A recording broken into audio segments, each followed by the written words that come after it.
Boa noite, Enenzeiro, Enenzeira. Tudo bem com vocês? Quem está falando é o seu amigo de Geografia Especial, professor Caio Lucas. Para você que está chegando agora de paraquedas e ainda não sabe o porquê de Geografia Especial, lembrando que dentro da Geografia a gente tem duas vertentes, certo? A Geografia Física e a Geografia Humana. Quando a gente fala de Geografia Física, é o que geralmente estudamos no nosso ensino fundamental e ensino médio. As estruturas da Terra, todo o seu processo, agentes de relevo, hidrografia, vegetação, climatologia, certo? E quando a gente fala sobre geografia humana, a gente trabalha alguns conceitos, trabalha um pouco de histórias. A geografia, ela também é uma matéria interdisciplinar. E dentro da geografia especial, disponibilizado pelo INEP, a banca organizadora do Enem, que você em breve será aprovado, disponibilizou alguns temas transversais, como cidadania, que já concluímos. Caso você ainda não tenha assistido a nossas aulas sobre cidadania, está na plataforma YouTube. E caso você ainda não seja inscrito através do Instagram, Meu Desafio EAD, se inscreva e acompanhe as nossas aulas. Na nossa última aula, iniciamos o nosso dever de casa sobre diversidade no território brasileiro. Estudamos sobre a Amazônia, sobre o Norte e o Nordeste brasileiro. Hoje, vamos estudar sobre o Centro-Oeste e o Sul do Brasil. Tudo bem? Vamos lá, pessoal!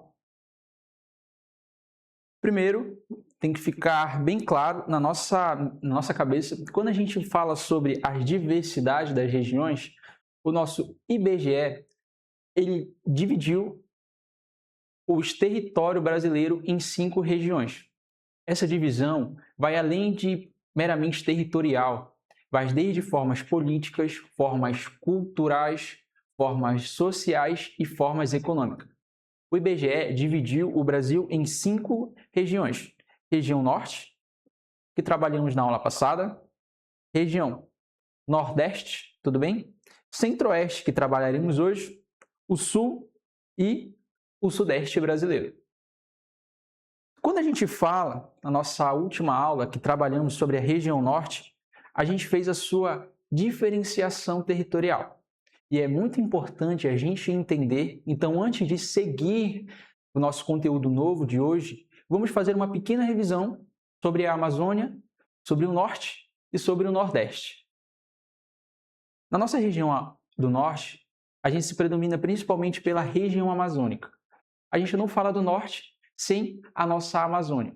E vale destacar que a Amazônia não é composta apenas no território brasileiro. Sobre a Amazônia, a gente tem uma definição, a gente tem as suas divisões. Trabalhamos a Amazônia Internacional, a Amazônia no território brasileiro e a Amazônia Legal.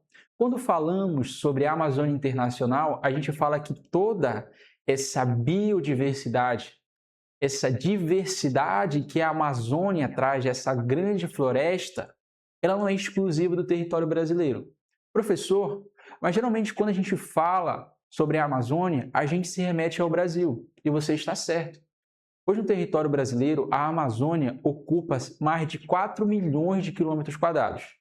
A Amazônia Internacional, ela tem 6 milhões de quilômetros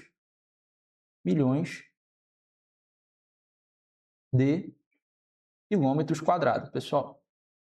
E no território brasileiro, reside 4 milhões de quilômetros quadrados dessa grande biodiversidade, tudo bem? Então, quando a gente associa a Amazônia do Brasil, é porque ela comporta a maior parte da Amazônia. Quando a gente fala da Amazônia Internacional, a gente fala dos outros países também que têm essa floresta, tudo bem? Como a Bolívia, o Peru, o Equador, Colômbia, Venezuela, a Guiana e o Suriname. Tudo bem? Quando a gente fala da Amazônia brasileira, a gente fala da nossa região norte, os estados que estão sob esse domínio florestal. Tudo bem? E quando a gente fala da Amazônia Legal, a gente fala do projeto de integração que o governo propôs para entre aspas, esse vazio demográfico que existia na Amazônia ser ocupado. Projetos de isenções fiscais. Graças a isso, grandes projetos vieram para a Amazônia, como a Zona Franca de Manaus, grandes polos de tecnologia, tudo bem? E graças a isso houve projetos de integrações, construções de rodovias, desenvolvimento, principalmente na parte turística e um grande desenvolvimento regional. Tudo bem? Um pequeno resumo para que você, que não viu a nossa aula passada, se situasse sobre a região Norte. Quando a gente fala da região Nordeste, a gente tem que lembrar que ela é o berço do Brasil, o berço da diversidade brasileira. Lembramos que o descobrimento do Brasil, os projetos de desenvolvimento foram originários da área litorânea do Brasil. Então, por isso que a área litorânea do Brasil é mais desenvolvida, tem a sua maior diversidade. Lembramos que a diversidade do Nordeste trouxe pelos colonizadores, os portugueses, os indígenas e os africanos. Tudo bem? Nesse projeto de Nordeste, estudamos as suas 4 subdivisões. Estudamos sobre Meio Norte, Sertão, Agreste e a nossa Zona da Mata. Destacamos a nossa Zona da Mata como principal área nordestina, maior desenvolvimento, maior urbanização. Essa área é movimentada principalmente pelo turismo, tudo bem? Vimos que o Nordeste também é conhecido como... Teve um momento em que ele foi conhecido pela região de perdas. Inicialmente, certo? O Nordeste posteriormente ficou conhecido como... Opa! Olha isso aqui. Ficou conhecido como área de perda. Inicialmente, a capital, a economia, a agricultura e principalmente o índice populacional, inicialmente no Nordeste, era muito mais concentrado devido a esses fatores. Tudo bem? Fatores econômicos,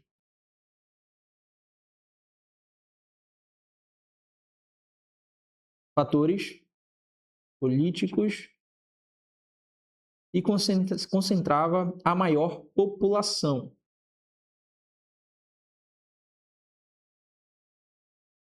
Professor, por que econômico? Por conta da cana-de-açúcar.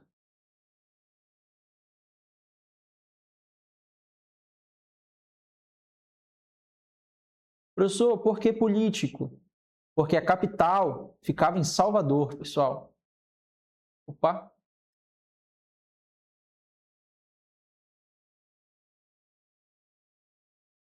E você pode concordar comigo que se a capital se concentrava no Nordeste, se a maior economia do Brasil se concentrava no Nordeste, o índice populacional do Nordeste era muito maior?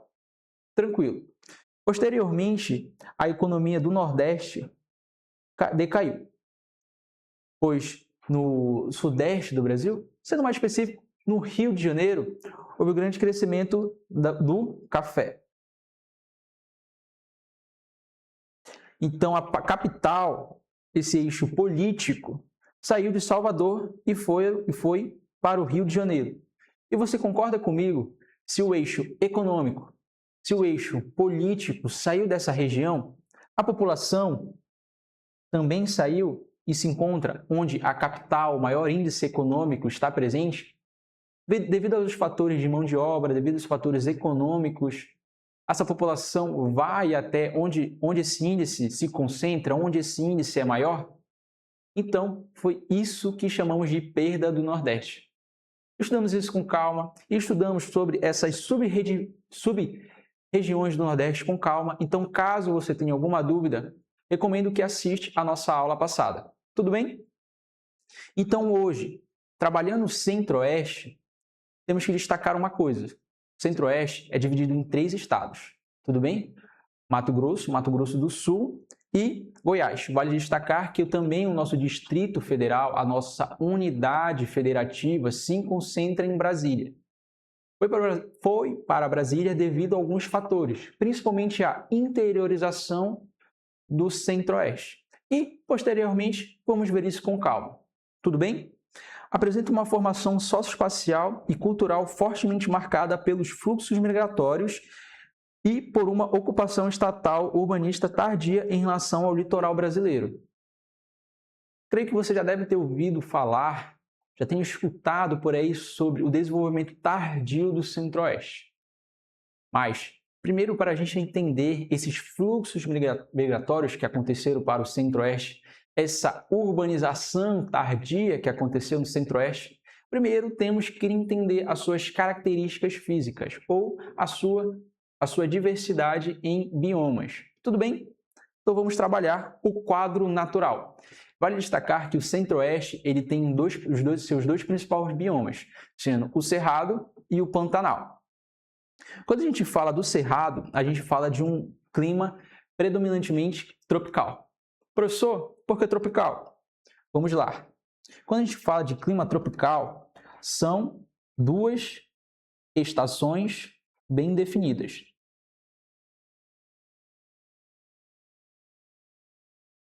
Bem definidas. Tranquilo, pessoal? Essas duas estações, deixa eu mudar a cor aqui para vocês, são o verão e o inverno. Vale destacar que durante o verão se torna quente e com grande abundância em chuvas. Quente e grandes chuvas.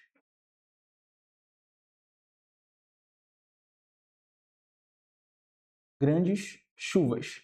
E quando a gente fala do inverno, falamos sobre uma temperatura amena e seca. Professor, o que seria uma temperatura amena? Ela não é quente e nem é fria. A gente brinca que é aquele meio termo, pessoal. Tudo bem? Não é totalmente quente, mas também não é totalmente frio. Fazendo um pequeno climograma para você entender e para ficar de melhor entendimento, aqui seria a temperatura e aqui seria a umidade, milímetros de chuva. Tudo bem? Durante o período, acontece essa pequena variação de temperatura. Tudo bem? Mas vale destacar que isso é um quadro natural que acontece naquela região. Tudo bem? Durante o verão, o índice de chuva é muito maior. Mas quando vai chegando próximo ao inverno, o regime de chuva diminui. E próximo ao verão, ele cresce novamente. Tudo bem?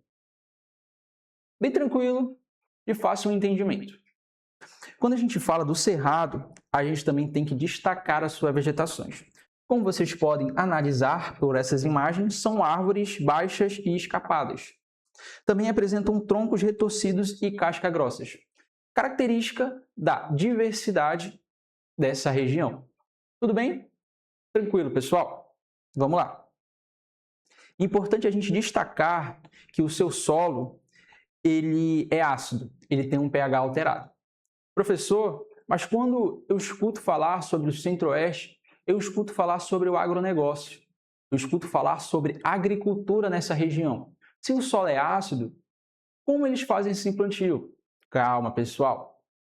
Por isso, é muito interessante a gente saber, primeiro, o quadro natural dessa região para podermos entender por como as coisas estão atualmente. Esses casos foram feitos por diversos desenvolvimentos nessa região, diversos incentivos do governo. Depois da Revolução Verde, depois dos planos de desenvolvimento para essa região, foi que o agronegócio e a pecuária chegou intensamente nessa região. E hoje, quando a gente fala sobre agronegócio, sobre o agro, a gente fala sobre o coração do Brasil, que é o Centro-Oeste. Tudo bem? São latosssolos profundos, mas caracterizam-se pela elevada acidez, baixa fertilidade natural e alta concentração de alumínio. Ou seja, essa região tem um solo ácido e alto pH.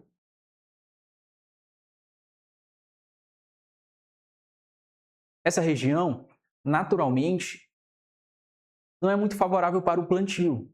Tudo bem? Importante a gente destacar isso inicialmente. E nessa região, o Centro-Oeste, o Cerrado, ele está passando por um processo de Rostopp. Rostopp biológico. Professor, o que seria isso? Quando uma região ela tem as suas próprias características, ela também apresenta a sua própria biodiversidade. Seja em fauna, seja em árvores, seja nesse terreno que eles apresentam, ele tem uma característica solo, tem uma característica única dessa região. A região do planeta, que é, ao mesmo tempo, riquíssima em biodiversidade, é extremamente ameaçada de extinção. Ou seja, a grande biodiversidade nessa região, sendo elas fauna e também a flora, mas por alguns fatores, e nesse caso da região Centro-Oeste, ameaçada de extinção seria pelo agronegócio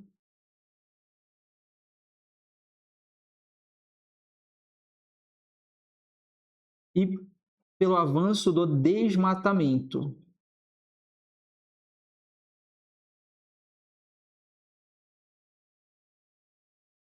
Essa região rica em biodiversidade do Cerrado acaba perdendo essas suas características devido a esse processo causado pelo homem, de avanço do agronegócio, avanço do desmatamento. Essa porcentagem de cerrado natural é muito baixa, pessoal, devido a esses processos. Tudo bem? Outra grande biodiversidade, outro grande bioma que existe no Centro-Oeste é o Pantanal. Tudo bem? O Pantanal possui uma vegetação diretamente influenciada pelo regime de cheias e vazantes dos rios. Durante a cheia, extensas áreas ficam alagadas. Na seca, surgem vastos campos de gramíneas e pastagens naturais. Professor, o que seria essa gramíneas? Seria semelhante à soja, pois ambos são cereais. Gramíneas também é utilizado para chá, para culinária, tudo bem? Então, esse Pantanal, ele tem uma principal característica, que é o ecoturismo. Como vocês podem analisar por essas imagens, há uma área rica, desde rios até a sua diversidade. Há diversas árvores, há diversas biodiversidades, há diversos animais nessa região.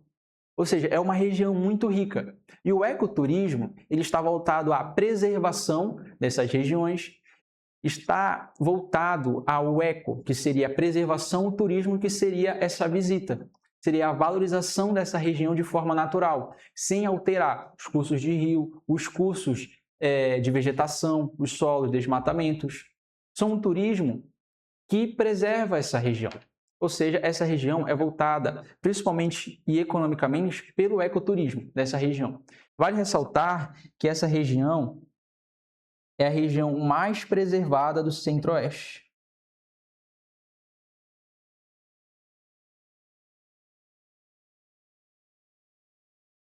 É uma região de grande preservação, principalmente por ser rica nessas características que eu acabei de dar a vocês. Tudo bem? E vale ressaltar, por ela ser periodicamente inundáveis, essa região também é chamada de área de várzea.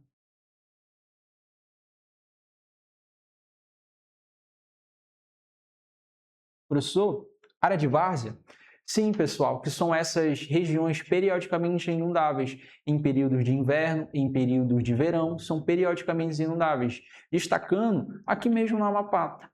Nossa grande porcentagem também temos áreas de várzea que são boas para o plantio. Por exemplo, o açaí. O açaí das áreas de várzea são açaí ricos em nutrientes, o açaí mais saboroso, tudo bem? Então, apesar de haver uma dificuldade, pois em alguns momentos há esse período de encheia, ou seja, alguns plantios acabam morrendo devido a esse processo, mas são áreas totalmente fertilizadas, próprio para o plantio, tudo bem? Tranquilo, tranquilo, pessoal. E quando a gente fala do relevo, o relevo do Centro-Oeste ele é caracterizado principalmente por planaltos sedimentares. Professor, não sei muito bem o que é planalto. Quando a gente trabalha agentes de relevo, a gente trabalha algumas características muito importantes. Vem cá. Neste momento, vou trabalhar aqui com vocês agentes de relevo, de forma bem rápida, tudo bem? Agentes de relevo.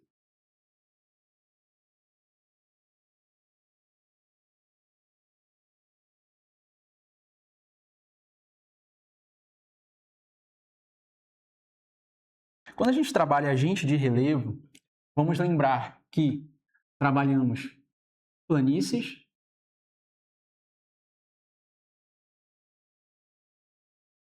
planaltos,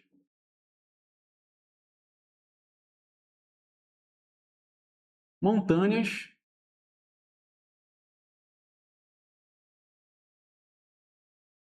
e depressões. E quando a gente trabalha de depressões, a gente tem duas características importantes, duas distinções. Temos a depressão absoluta e a nossa depressão relativa.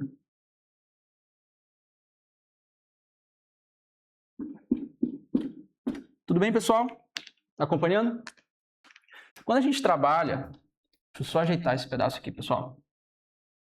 Quando a gente trabalha, planícies são áreas próximas ao nível do mar.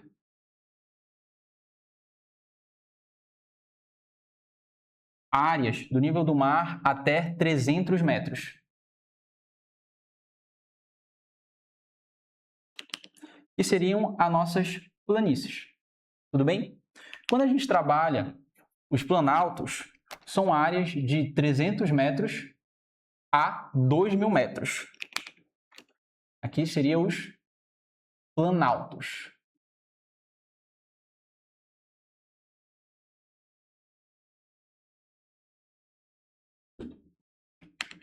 São áreas de 300 metros até 2.000 metros. Tudo bem? Quando a gente trabalha a depressão, a gente tem uma importante distinção entre elas. Trabalhamos a depressão em duas formas. A forma de depressão absoluta, que são regiões abaixo do nível do mar, que são essas depressões abaixo do nível do mar. Tudo bem, pessoal? E quando a gente fala sobre montanhas, a gente fala sobre áreas com mais de 2.000 metros de altura. Áreas de 2.000 metros de altura. E quando a gente trabalha nossa depressão relativa... Opa! Só apagar aqui. E quando nós trabalhamos a nossa depressão relativa, trabalhamos essa depressão que ela é referente a onde ela está localizada. Ou seja, não é uma área que está abaixo do nível do mar. Ela é relativa, pois ela depende do seu entorno. Tudo bem? Então, essa aqui seria a nossa depressão relativa. Certo? E aqui seria também o nosso planalto. Uma pequena revisão básica. Tudo bem? E quando a gente fala estritamente sobre os planaltos sedimentares, como vimos, trabalhamos de áreas de 300 metros até 2.000 metros. Então se torna até uma brincadeira. Quando trabalhamos sobre planaltos, seriam lugares altos.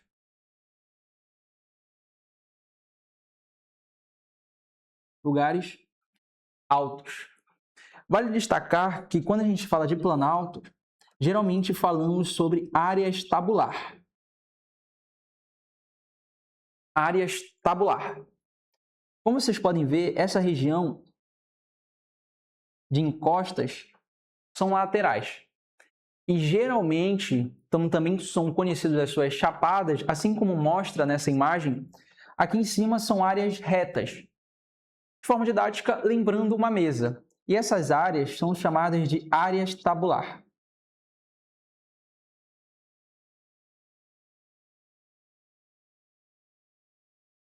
E vale destacar que são diretamente influenciadas e moldadas pelo intemperismo físico.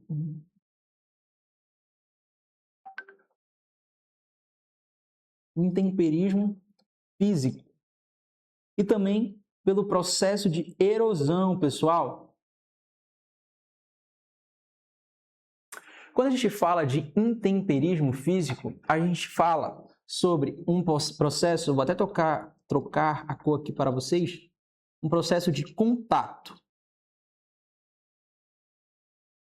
com a rocha. Tudo bem, pessoal? Não é pedra, é rocha. E quando a gente fala sobre físico, estado físico, falamos sobre os ventos, chuvas, sol, sobre essas características físicas, tudo bem, pessoal? Que diariamente elas moldam o nosso relevo, moldam essas características, tudo bem? Quando a gente fala e trabalha sobre erosão, falamos sobre transporte de energia. Transporte de energia ou sedimentos. Professor, como assim? Vem comigo. Quando a gente trabalha o intemperismo, devido ao vento e sol, os sedimentos que estão transpondo aqui em cima, eles acabam caindo. Tudo bem? E a partir desse momento que ele cai, a essa troca de energia, a gente fala que é um processo de erosão, onde os sedimentos caem de uma área mais elevada, moldam a sua estrutura e são transferidos para outro local. Assim como acontece aqui também, esse processo de erosão, que é transpondo até a depressão relativa. E assim sucessivamente. Tudo bem? Pessoal, bem tranquilo. Com isso, a gente entende sobre as principais características físicas e naturais do Centro-Oeste. Agora, trabalhando aquele termo que eu falei com vocês sobre ocupação tardia,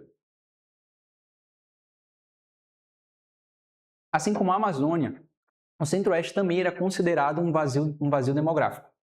Apesar de haver economia, certa política, certo fluxo populacional, assim como existia na Amazônia, em comparação às outras regiões, não era totalmente desenvolvido.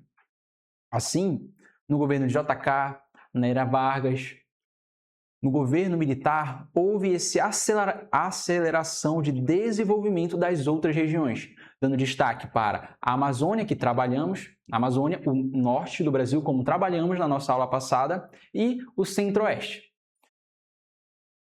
Tudo bem? As principais atividades econômicas daquele período baseavam-se no extrativismo de madeira, na pecuária extensiva de cortes sobre pastos naturais e exploração mineral tradicional. Vale destacar que esses processos também aconteceram entre a Primeira e a Segunda Guerra Mundial. Tudo bem, pessoal? Então, como mostra aqui, havia esse processo de economia, havia esse processo de política, de movimento de migração para essa região, E quando há esse processo de migração, também há essa diversidade cultural a mais. Você concorda comigo que se uma pessoa do norte vai para o sul ou sudeste, há esse encontro de culturas diferentes, desde culinária até o jeito de falar e se divertir, que traz essa diversidade que ocorre no Brasil.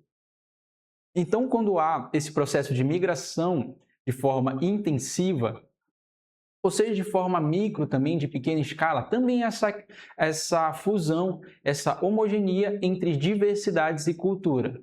Tudo bem? Seguimos, pessoal.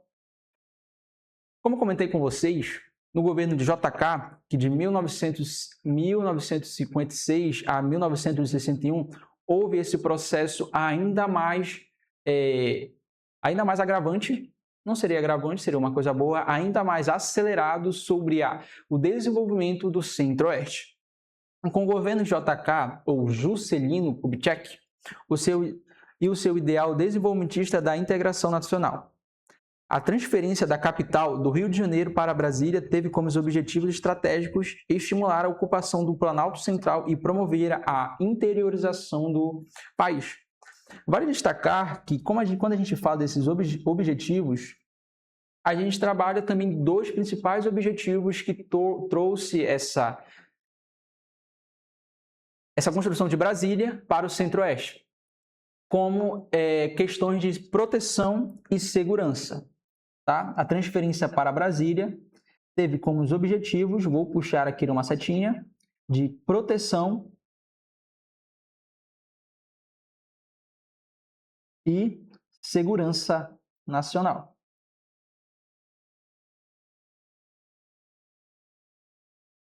Além desse motivo, essa circunstância de desenvolver, de interiorizar o Brasil, houve esse processo de proteção e de segurança. Por quê? Imaginavam que, por a capital do Brasil estar em uma área litorânea, estar em uma área de vulnerabilidade próxima ao oceano, caso em alguns momentos de guerra, essa região, o centro político de organização do Brasil, com os poderes legislativo, executivo e judiciário, onde esses poderes organizam o nosso território brasileiro, estariam em fácil acesso. E a partir do momento em que há essa destruição desses poderes, o Brasil entraria em uma crise. Então, há esse objetivo de interiorizar e deixar totalmente dividido em todas as regiões. Tudo bem? E também pelo motivo de segurança. Caso houvesse alguma revolta contra o governo, essa região do Centro-Oeste, naquela época também não era tão urbanizada, não tinha um grande fluxo populacional como a capital do Rio de Janeiro. E como eu trabalhei com vocês, esse eixo sul-sudeste, esse eixo Rio-São Paulo, teve esse grande fluxo, pois lá se encontrava a capital, grandes influências de agricultura como o café, ou seja, o índice populacional daquela região era muito maior. Então, por esses motivos, houve a interiorização do Centro-Oeste. Houve essa mudança de unidade federativa do Rio de Janeiro para Brasília. E vale destacar que o projeto urbanístico gerou profundos processos de segregação socioespacial. Professor, que projeto seria esse? O projeto de plano piloto.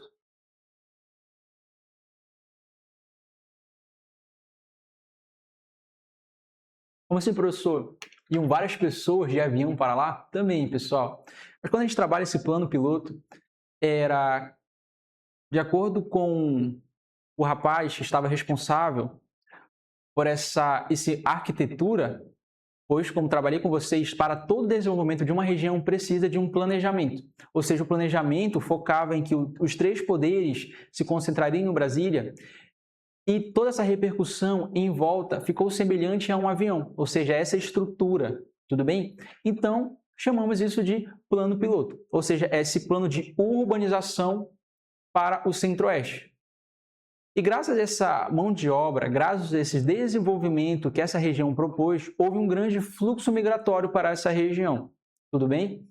Então, quando há grande fluxo migratório, onde há grande desenvolvimento, onde há grande urbanização, infelizmente também a gente trabalha com desigualdade. A gente trabalha sobre essa segregação socioespacial, essa diferença de classe. E nesse processo também foram criados as chamadas cidades satélites. Cidades satélites.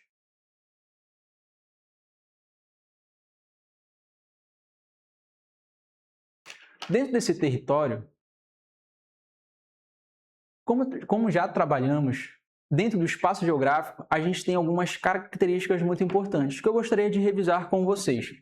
Tudo bem? Vamos lá. Dentro do espaço geográfico, professor, eu ainda não entendi o que seria o espaço geográfico. Quando a gente trabalha o espaço geográfico, a gente trabalha sobre a ação humana em cima do espaço natural, ou seja, em cima da natureza. Esse desenvolvimento de cidade, essas construções, essa sua residência da onde você está acompanhando a nossa aula, também tem a sua característica de espaço geográfico. Tudo bem? Ou seja, o espaço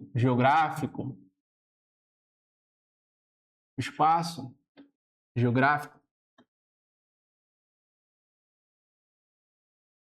seria a ação humana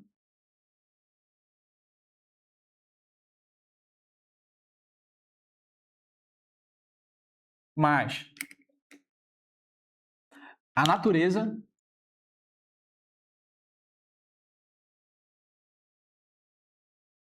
que se transforma no espaço geográfico. Tudo bem? E quando a gente trabalha o espaço geográfico, a gente tem os seus pilares. Tudo bem? Que seria a paisagem,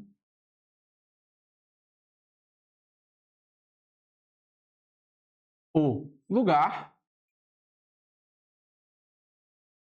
o território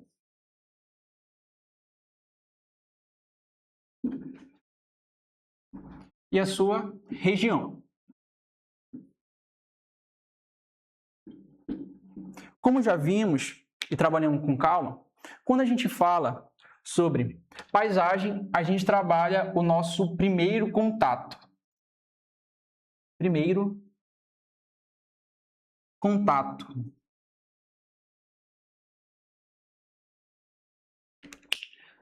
Quando a gente trabalha sobre essas características do espaço geográfico, eu gosto de trabalhar um exemplo muito legal. Quer dizer, não se torna tão legal. Imagine que você foi vendado e foi colocado em uma floresta. A partir do momento em que você tira a sua venda, você está vendo aquele espaço pela primeira vez. Está sentindo o espaço. Está cheirando, está vendo, está tendo esse contato, tanto de olfato, de paladar, de tato, está sentindo o espaço. Ou seja, quando falamos de paisagem, também falamos sobre sentidos. Também quando falamos de paisagem, imagine que você está viajando de carro. Você olha uma bela paisagem. Aqui, quando a gente está indo pela rodovia do Curiaú, vê o Curiaú. Uma bela paisagem, rica, uma área de ecótono. E você fotógrafa, tira uma foto sobre ela. Essa seria uma paisagem. Tudo bem? Quando a gente trabalha sobre lugar, a gente fala sobre vínculo. Professor, como assim? Continuamos nesse exemplo da floresta. Imaginamos que você passou algum tempo já nesta floresta. Nesta floresta, você sabe onde pescar, sabe onde beber água, sabe onde dormir. Você já tem os seus lugares pré-estabelecidos, com algum tipo de sentimento, algum tipo de vínculo. Também pode ser um vínculo econômico, um vínculo sentimental. Vale destacar que também as pessoas têm visões de lugares diferentes, pois o lugar ele também está em constante mudança. Tudo bem? Quando trabalhamos o território, e é aqui que estamos trabalhando na aula atual, trabalhamos sobre limites, trabalhamos sobre espaço físico e trabalhamos também sobre poderes. Quando a gente fala de limites, trabalhamos as nossas fronteiras. O limite territorial do Amapá, por exemplo, o limite territorial da sua residência, como um exemplo mais tranquilo para você entender. como trabalhamos os seus limites, também trabalhamos a sua área física. O território ele também é dividido em algumas áreas, como o território do Amapá tem a sua área no continente e também tem a sua área litorânea, a sua área oceânica. Tudo bem? Então, essa é a diferença.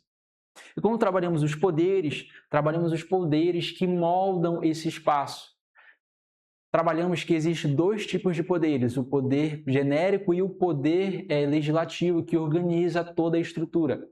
Por exemplo, o poder que organiza o Brasil, o poder que organiza o Centro-Oeste seria o poder legislativo, executivo e judiciário. Quando trabalhamos o poder genérico, trabalhamos o poder de relações do cotidiano, como o poder hierárquico dentro de sua residência, dentro de seu relacionamento. Tudo bem? E quando trabalhamos regiões, de acordo com o IBGE, que fez as nossas 5 divisões, as nossas macro-regiões, tem essa diferença social, tem essa diferença cultural, tem a sua diferença política e também a sua diferença econômica.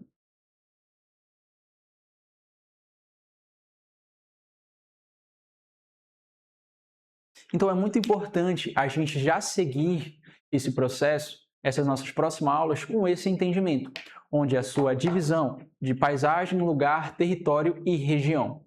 Tudo bem? Dando continuidade. Então, esse processo fundou as cidades satélites. Tudo bem?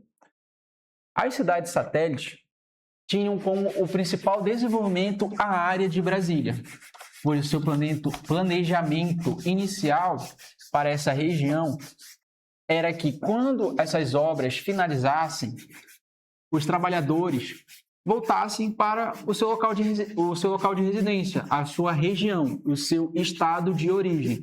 Só que esse processo ele não aconteceu. O que foi que aconteceu, professor? Esse processo de Brasília seria o núcleo, tudo bem? Aqui seria uma representação de Brasília. Então, esses eixos de trabalhadores que não foram para suas casas, que não voltaram para a sua região de origem, fizeram pequenos núcleos urbanos ao redor dessa área desenvolvida. Pois que, como já trabalhamos, essa área onde há um maior amparo estatal, maior desenvolvimento econômico, se torna uma região mais cara de se viver. Então, nem todos conseguem acompanhar esse processo, que isso ocorre um processo de periferização, pessoal. Tudo bem? Ou seja, esta criação de cidades satélites, de cidade piloto de Brasília, teve um grande desenvolvimento regional, teve um grande fluxo de imigrantes também para essa região. Há essa diversidade entre vários estados, várias culturas se encontrando em uma só área, mas infelizmente também há essa questão de segregação socioespacial, pois onde há desenvolvimento, onde há grande fluxo de poder aquisitivo, ou seja, grande fluxo econômico, infelizmente há também desigualdade e há também um processo de macrocefalia urbana e, com as suas causas, a violência e a falta de amparo estatal para todos. Tudo bem? Vamos seguindo, pessoal. Em 1970, foi criado os Planos Nacionais de Desenvolvimento. Transbordamentos econômicos das regiões Sul e Sudeste deslocaram-se à fronteira agrícola definitivamente em direção ao Centro-Oeste. Lembra que eu trabalhei com vocês os aspectos naturais do Centro-Oeste? Uma área seca, uma área também em grande abundância de chuvas no seu verão e uma área amena, ou seja, massas de ar, como trabalhamos em climatologia, as massas de ar do continente são massas mais secas, ou seja, essa região do Centro-Oeste ainda tem uma temperatura elevada. Quando a gente trabalha a região sul, é um clima subtropical, ou seja, abaixo do trópico. É uma região mais fria, uma região chuvosa, um clima já definido como frio, tudo bem? Onde há soja, o milho e os outros cereais inicialmente conseguem ter a sua grande diversidade, consegue ter a sua colheita em grande porte. Vale destacar que esse processo agrícola aconteceu por conta da Revolução Verde. Revolução Verde. Professor, o que seria essa Revolução Verde? Nesse processo de desenvolvimento, onde todo mundo estava passando, não só o Brasil, houve essa necessidade de também crescer esses espaços econômicos. Ou seja, alguns órgãos brasileiros, não só no Brasil, como outros países também, tiveram esse pensamento. E se a gente alterar geneticamente esses cereais, a soja e o milho, onde áreas de clima quente, onde áreas de não apenas áreas úmidas, tudo bem? Então essas áreas poderiam ter um grande plantio dessas sojas, desses milhos e desses outros cereais. Então foi isso que aconteceu. Houve essa implementação tecnológica nos cereais, na soja. Então esse avanço, vale destacar que no sul existia minifundiários.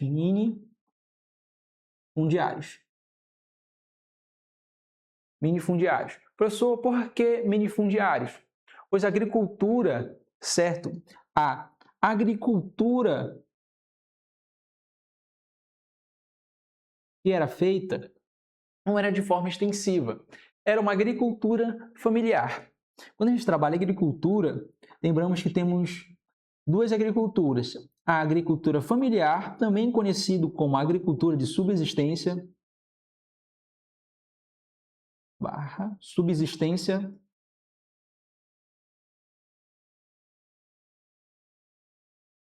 e também a sua agricultura extensiva. Quando a gente trabalha já essa questão de agricultura extensiva, ela é voltada ao uso de tecnologia.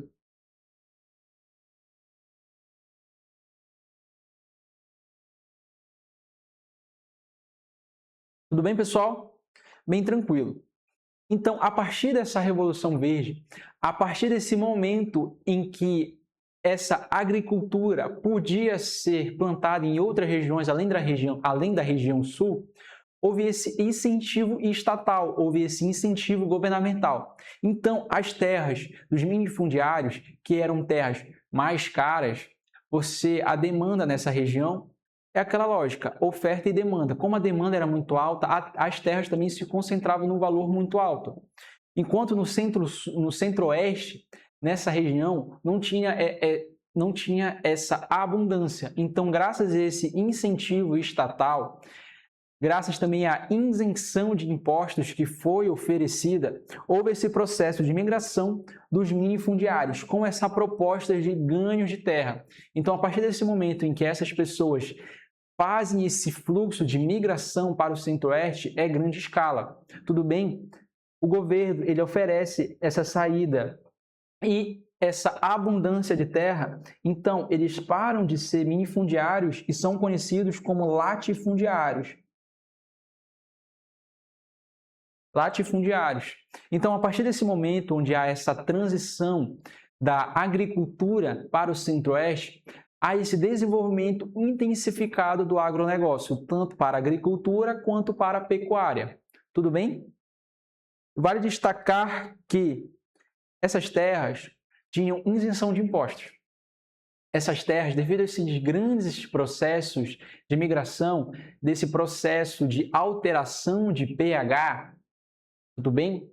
Esse processo, vamos seguindo, esse processo teve uma técnica chamada calagem. Professor, o que seria calagem? O uso de cal virgem. Cal virgem permitiu corrigir quimicamente a acidez do solo do cerrado, aumentando o pH e disponibilizando nutrientes essenciais.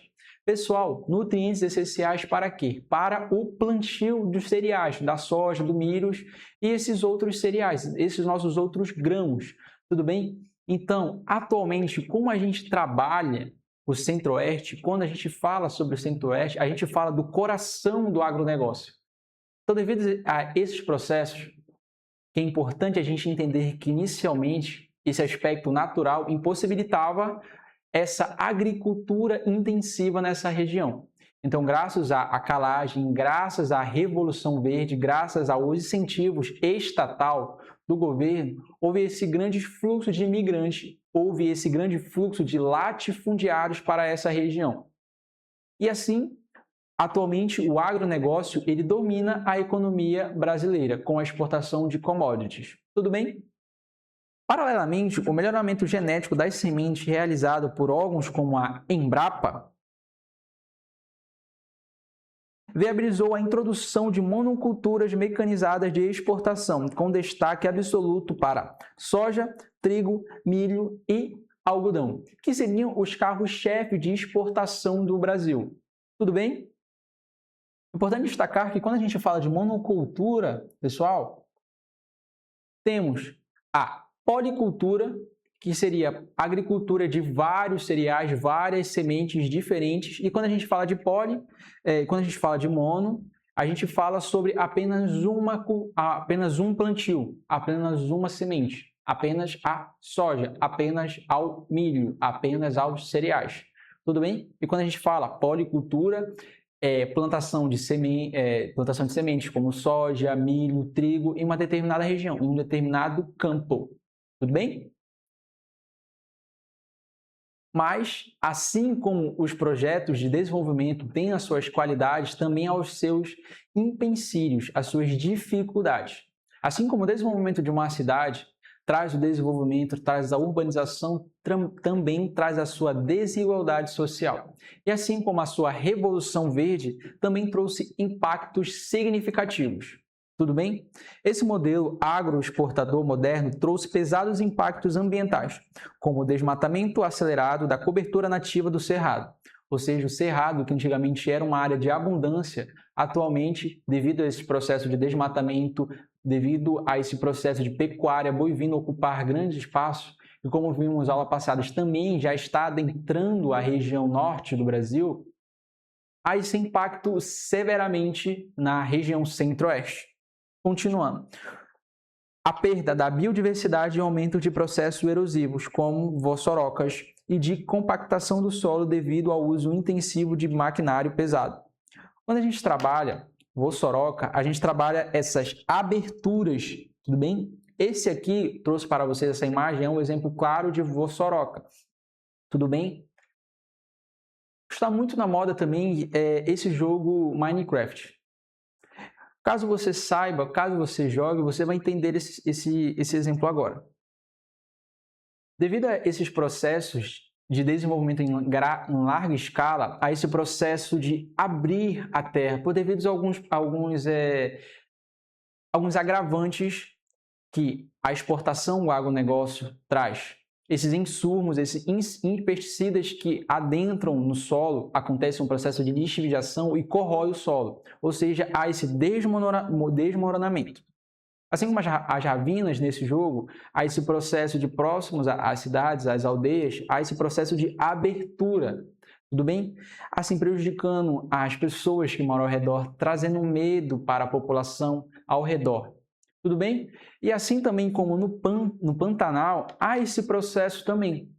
Há esse processo de contaminação dos rios. Então, o impacto da Revolução Verde não é um impacto apenas no Cerrado, não é um impacto apenas no Pampa, não é um impacto, no Pantanal, não é um impacto apenas nos quadros naturais, nos aspectos naturais do Centro-Oeste, mas também é um impacto populacional. Tudo bem, pessoal? E quando a gente trabalha de forma a sua diversidade cultural de encontro de tradições na região centro-oeste, a gente trabalha os candangos, a influência sulista e a identidade híbrida que existe nessa região.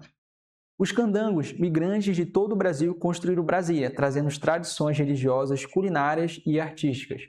Como eu trabalhei com vocês, esse processo de migração para uma determinada região, ele sempre traz consigo esse processo de cultura, esse processo de diversidade em diversas regiões, como a diversidade principalmente da mão de obra do Nordeste vindo para o Centro-Sul, como do Norte vindo para o Centro, correção, do centro-oeste, como a diversidade do norte vindo para o centro-oeste, há essa miscigenação, há essa homogenização de culturas, pessoal, certo? E também a influência sulista. Gaúchos e paranaenses fundaram cidades como Sinop e Cláudia, o churrasco e o chimarrão. Quando a gente trabalha o centro-oeste, a gente fala que ele é uma diversidade, uma cultura muito próxima ao sul. Porque, devido a esse processo de migração dos minifundiários, que se tornaram latifundiários posteriormente, há esse grande fluxo, há essa grande diversidade, há essa grande cultura, grandes costumes que vão para essa região. Ou seja, cidades são formadas, áreas que ficam com essa cultura e essa sua diversidade preservada. Tudo bem? E também apresenta uma identidade híbrida. Heranças indígenas, sertanejas, pantaneiras, nordestinas, fronteiriças também, pessoal, graças a essa influência do Mercosul próximo ao centro-oeste, bolivianas e paraguaias. Formam o cururu, o siriri e a culinária de Pequi, que são as características e a cultura do centro-oeste. Tudo bem? E professor, o centro-oeste, o que o senhor acabou de trabalhar com a gente cai no Enem? Pessoal, não cai, ele despenca no Enem, pessoal. Vamos lá. Questão 1, pessoal. O centro-oeste apresentou-se como extremamente receptivo aos novos fenômenos da urbanização, já que era praticamente virgem, não possuindo infraestrutura de monta nem outros investimentos fixos vindo do passado. Pôde, assim, receber uma infraestrutura nova, totalmente a serviço de uma economia moderna, ou seja, houve esse processo de urbanização para o centro-oeste. Teve essas construções de cidades satélite, teve essa influência do agronegócio nessa região, do agro, da pecuária, da agricultura. Houve um grande fluxo migratório para essa região. Tudo bem? Vamos lá. O texto trata da ocupação de uma parcela do território brasileiro. O processo econômico diretamente associado a essa ocupação foi o avanço da... Como trabalhamos? O processo, devido a fronteira agropecuária nessa região, trouxe grande fluxo de imigrantes para essa região. Grandes fluxos migratórios, grande economia trabalhando de forma direta e de forma indireta. Quando a gente trabalha essas duas distinções de economia, a economia direta seria as pessoas que trabalham diretamente, ativamente nessas regiões. Tudo bem? E quando a gente fala sobre agricultura indireta, são os pequenos comerciantes que são beneficiados graças a essa agricultura, essa economia que não gira somente nesse trabalho direto da exportação, do agronegócio, mas também essa economia indireta. Ou seja, o Centro-Oeste tem hoje como base a sua economia, a sua diversidade, graças ao agronegócio que chegou nessa região. Tudo bem? Letra A, industrialização voltada para o setor base, pessoal. Não, o incentivo foi para a produção de agricultura, tudo bem? Do agronegócio. Economia da borracha no sul da Amazônia, também não, pessoal. Vale destacar que sim, houve esse processo que, como a Amazônia está próximo também e tem algumas porcentagens do Mato Grosso, da região amazônica, teve também esse processo de ciclo da borracha, só que não foi em comparação da Amazônia, na região norte. Tudo bem? Fronteira agropecuária que degradou parte do cerrado. Pessoal, esse gabarito, essa alternativa é o nosso gabarito letra C, pessoal. Letra C de casa, letra C de concurseiro, enenzeiro, que você brevemente fará sua prova e terá sua aprovação. Tudo bem? Exploração mineral da Chapada dos Guimarães também não. E extrativismo na região pantaneira, pessoal, também não. Até porque a região do Pantanal é uma região preservada, uma das regiões mais preservadas que tem do Centro-Oeste, tudo bem? Então, essa aqui, o extrativismo nessa região não se encaixaria como nosso gabarito. Então, finalizando a nossa aula de hoje com essa questão, pessoal, desde já agradeço a sua atenção. E lembre-se, essa trajetória esse desafio que você está passando diariamente terá um bom resultado. Você não consegue enxergar, mas várias pessoas lutam com você nessa caminhada. Seus pais, seus amigos, suas namoradas, suas amantes, não sei, pessoal, isso aí é com vocês. Mas pode ter certeza que quando você conseguir a sua aprovação, todas essas pessoas que acreditaram em você, que ajudam você nesse processo, comemorarão junto com vocês.